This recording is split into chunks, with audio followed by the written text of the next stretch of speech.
Hey everybody, and welcome back. Today we're going to actually give some love to my 1947 Plymouth Special Deluxe. It's been neglected for a little while, like over a year, because I've been working on other projects.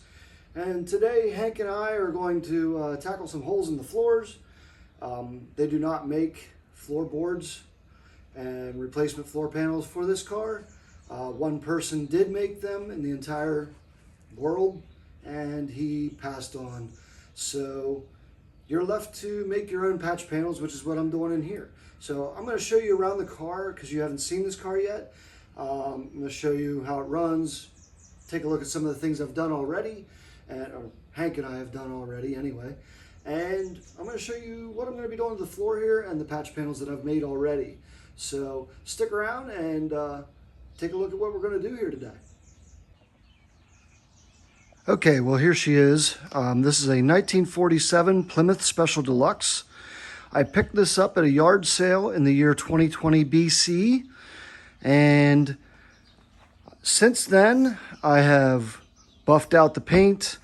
I removed the original wheels and tires. The tires were done for.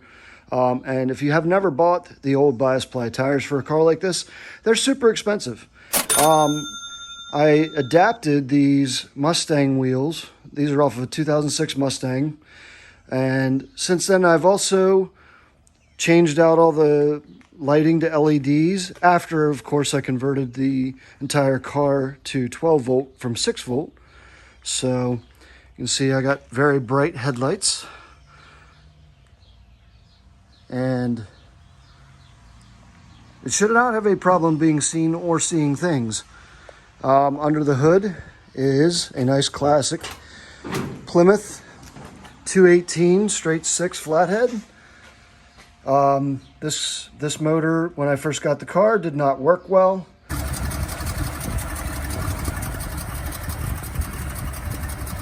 It had a stuck valve on cylinder number 3.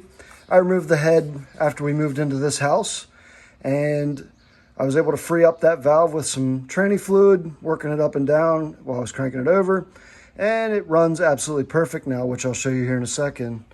So, done some work under there, removed the old oil bypass system and put a filter up on the firewall now.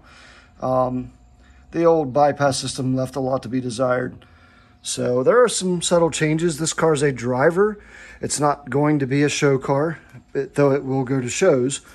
But I meant to make this car something I easily drive and enjoy. As I said, I did buff the paint out. I have no idea if this is the original paint, but it is a period correct color so far as I know. Inside, I have removed the trim off the driver's side door panel, and the driver's side window is cracked, but likely going to stay that way. There are reproduction windows for these, which I may replace someday, but I kind of like the cracks. I think it adds a little personal touch that I like. The floors were in decent shape, other than a few spots, one of which I've cut out here, and one on the other side, as you can see the daylight flopping through there.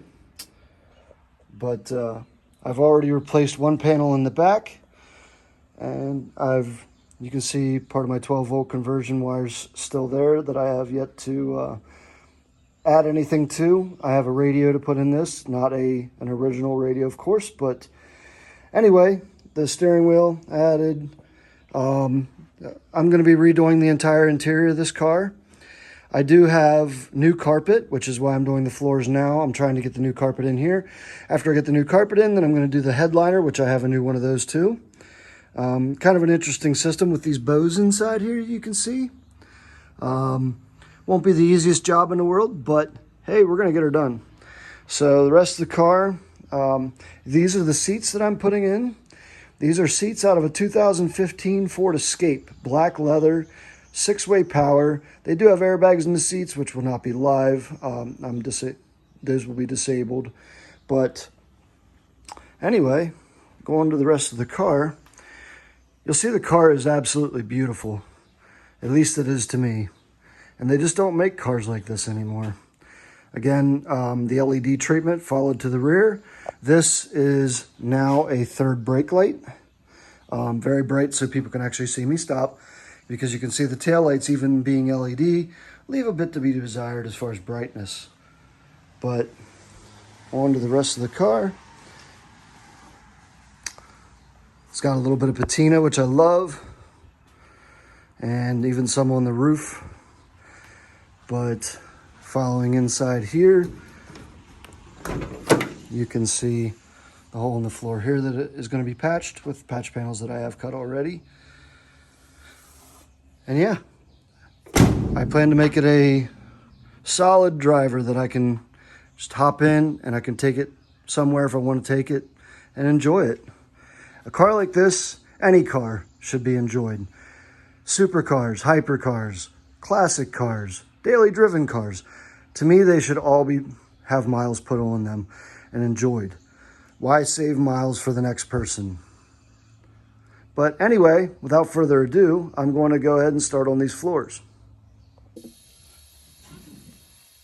All right, what we're going to do next here is fit our panel into place where we want to tack it. Like I said, I have some trimming to do, but I'm actually going to I have some curvatures in here that need to be bent. I'm going to bend them in place on the floor. So I'm going to get this fitting where I want it, put my magnets down, and throw a couple of tacks on here with my MIG welder. MIGs are a little more forgiving, so some of this pitting and stuff here, I'll be okay with getting a tack in there. Metal's a little, maybe a little thin in there, but I think it'll be okay. So let's get on with it and get it going.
So, fun fact, I ran out of weld wire.